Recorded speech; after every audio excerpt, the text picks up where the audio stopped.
Hi everyone, I wanted to do a short video on modernism, and I'm sorry I got a little bit behind with the videos, but the main thing that I would like you to keep in mind about modernism is the time period. So the time period really between World War I and a little bit after World War II. I mean, that's really sort of the height of modernism in American literature.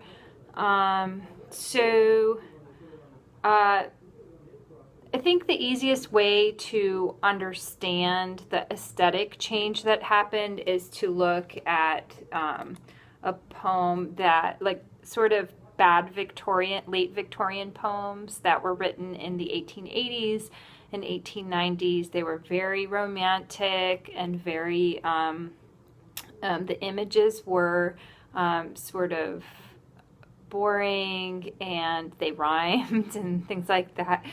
So if we look at this poem by Edward Coote Pinkey, which probably no one's ever heard of, it's called Serenade, so I'm going to read it to you. Look out upon, I'll read the first stanza. Look out upon the stars, my love, and shame them with thine eyes, on which than the lights above there hang more destinies. Night's beauty is the harmony of blending shades and light. Then lady up, look out, and be a sister to the night. So it's kind of like a little bit what you might see in Romanticism, but not in like an English Romantic tradition, but sort of like a bad version of that.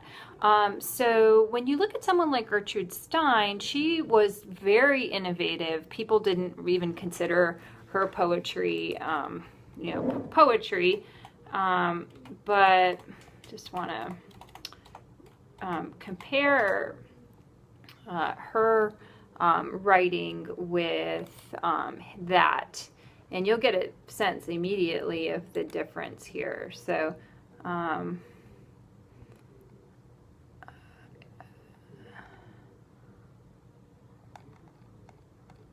okay, a piece of coffee, more of double, a place in no new table, a single image is not splendor, dirty is yellow, a sign of more in not mentioned, a piece of coffee is not a detainer, the resemblance to yellow is dirtier and distincter, the clean mixture is whiter and not coal color, never mind more coal color than altogether.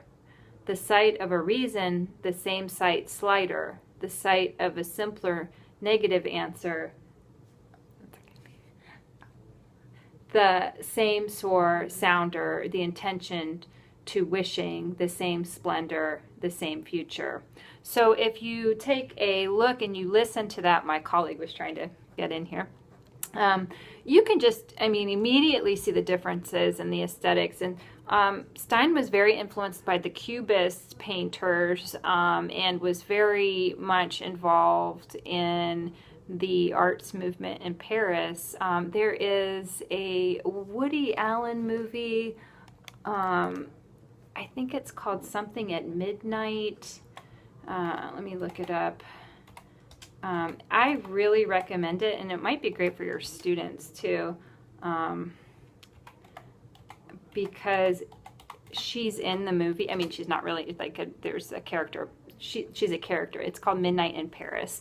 And it's a couple years old now. It's from 2011, but she's in it, and Ernest Hemingway's in it, and it kind of gives you it's basically modernism, like the key figures of modernist literature. There were all these expatriates that went to France. They are sort of depicted in this film. So if you haven't seen it, you might want to take a look at that. It's actually on Netflix, and that's how I came across it.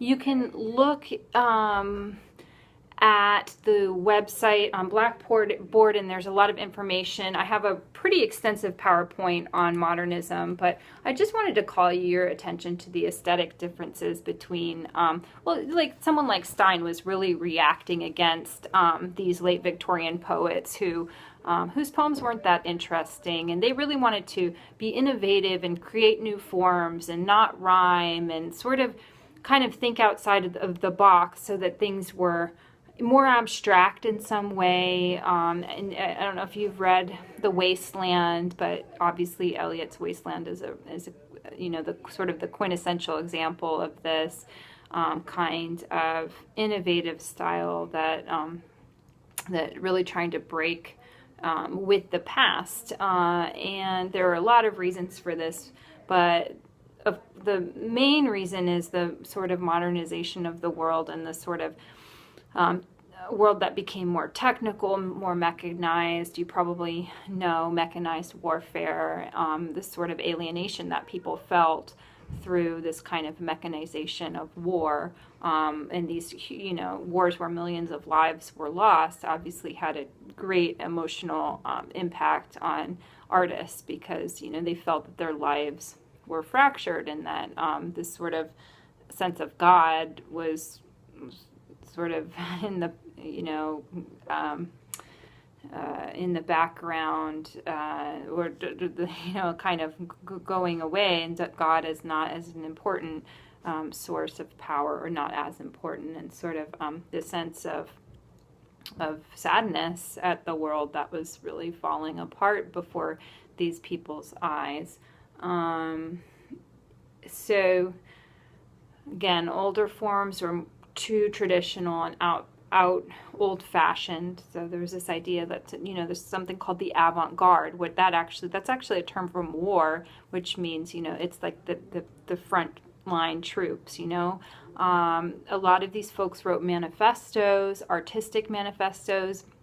If you're at all familiar with the futurists, there's something called Italian futurism, which was really sort of glorified moving ahead with art and doing new things and being innovative. Ezra Pound was a really important figure. He created a kind of something called imagism. You can look that up if you're not familiar with it. The most important poem I think that came out of that was a poem called In the Station of a Metro, which is about the Paris metro. There's also Surrealism, which is another movement led by someone named Andre Breton, who also wrote a manifesto called the Manifestos of Surrealism. He wrote it and rewrote it. So you might want to take a look at that as well. But those poems are pretty interesting, and they're very strange and unusual, but they use a lot of sort of this idea of the subconscious and the unconscious, and a lot of ideas from Freud, whose ideas were relatively new at the time. So so Freud was important to the surrealists. The idea was to get deep inside, sort of that, you may have seen with that the iceberg theory of, there's a little bit at the iceberg at the top, that's the conscious part of what's going on, and then that big part of the iceberg underneath, that's the unconscious. So these artists really wanted to take from that bottom part of the iceberg of consciousness, stuff that's deep within, and bring it out, and thinking of that as the kind of mother lode of poetry, if you will. There's also the Harlem Renaissance, which is a really important modernist movement in America. So that brings Langston Hughes. You've probably heard of Langston Hughes. He's very, very famous, and you might teach some of his poems. He's someone who is really important in very modern, used jazz and blues and songwriting and incorporated that into his poems. You're probably very familiar with his writings about the Harlem Renaissance. But I do have a PowerPoint in there to help you with that. So that brings a lot of issues of race into modernism, because a lot of times modernism scholars, or they have traditionally overlooked race. And so now I think that, more contemporary scholars are seeing how race is dealt with in terms of modernism. So hopefully that helps. It's about 10 minutes. So, all right. Take care, guys.